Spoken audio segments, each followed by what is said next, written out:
ಒಳ ಮೀಸಲಾತಿ ಮಾಡುವಂಥ ಅಧಿಕಾರ ರಾಜ್ಯ ಸರ್ಕಾರಗಳಿಗೆ ಸುಪ್ರೀಂ ಕೋರ್ಟ್ ಕೊಡ್ತು.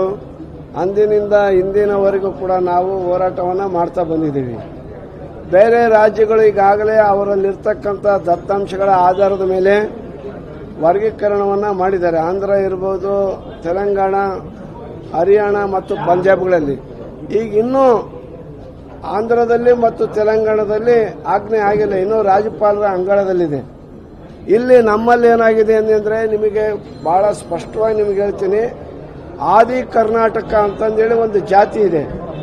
ಆ ಜಾತಿಯ ಹೆಸರಿನಲ್ಲಿ 2 ಜಾತಿಗಳು ಎಡಬಲ ಅಂತ ನೀವೇನು ಕರಿತೀರಲ್ಲ, ಒಲೆಯರು ಮಾದಿಗರು, ಛಲವಾದಿಗಳು ಮಾದಿಗರು, ಆ ಜಾತಿಯ ಪ್ರಮಾಣ ಪತ್ರವನ್ನು ಪಡೆದಿರತಕ್ಕಂತಹ ದತ್ತಾಂಶ ಎಲ್ಲ ರಿಪೋರ್ಟ್ನಲ್ಲಿ ಇರೋದ್ರಿಂದ ಇವರೆಷ್ಟು ಜನ ಇದ್ದಾರೆ ಅವರೆಷ್ಟು ಜನ ಇದ್ದಾರೆ ಎಂಬತಕ್ಕಂಥದ್ದು ಗೊಂದಲ ನಿರ್ಮಾಣ ಆಗಿದೆ.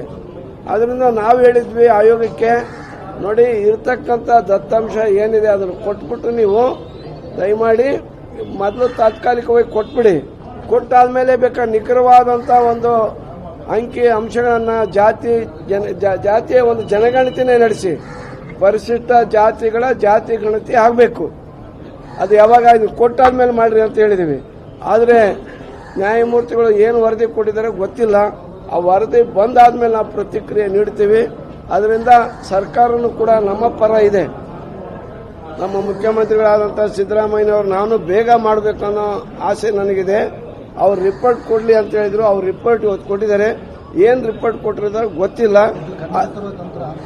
ಇಲ್ಲ, ಕಣ್ಣೊರೆಸೋ ಪ್ರಯತ್ನನೇ ಇಲ್ಲ. ಇನ್ನೊಂದು ಕೇಳ್ರಿ, ಈ ಒಂದು ಒಳ ಮೀಸಲಾತಿ ಅನುಷ್ಠಾನ ಆಗುವವರೆಗೂ ಬ್ಯಾಕ್ಲಾಗ್ ಹುದ್ದೆಯನ್ನು ತುಂಬಂಗಿಲ್ಲ, ಬಡ್ತಿಯಲ್ಲಿ ಮೀಸಲಾತಿ ಕೊಡಂಗಿಲ್ಲ, 35,000 ಹುದ್ದೆಗಳನ್ನು ಕೂಡ ತುಂಬುವಾಗಿಲ್ಲ. ಈ ಒಂದು ಅವಧಿಯಲ್ಲಿ ಏನಾದ್ರದ್ದು ಏಜ್ ಆಗ್ತೈತೆ ಅನ್ನೋದಾದ್ಮೇಲೆ ಈ ಹುಡುಗರು ಯಾಕಂದ್ರೆ 8 ತಿಂಗಳಿಂದ ಏಜ್ ಆಗ್ತೈತೆ ಅಂದ್ರೆ 1 ವರ್ಷ ಎಕ್ಸ್ಟೆಂಡ್ ಮಾಡಿ. ನಮ್ಮ ಹುಡುಗರು ಇರಬಹುದು, ಬೇರೆ ಹುಡುಗರು ಕೂಡ ಇರಬಹುದು, ನಿರುದ್ಯೋಗಿಗಳು, ಯಾರಿಗೂ ಕೂಡ ತೊಂದರೆ ಆಗಬಾರದು. ಅದರಿಂದ 1 ವರ್ಷ ವಯೋಮಿತಿಯನ್ನು ವಿಸ್ತರಣೆ ಮಾಡಿ. ಅಕಸ್ಮಾತ್ ಈ ಅವಧಿಯಲ್ಲಿ ಹಾಕಲಿಕ್ಕೆ ಆಗದೆ ಇರತಕ್ಕಂಥವ್ರು ಉದ್ಯೋಗದಿಂದ ವಂಚಿತರಾಗಬಾರದು. ಈ ಕಾರಣದಿಂದ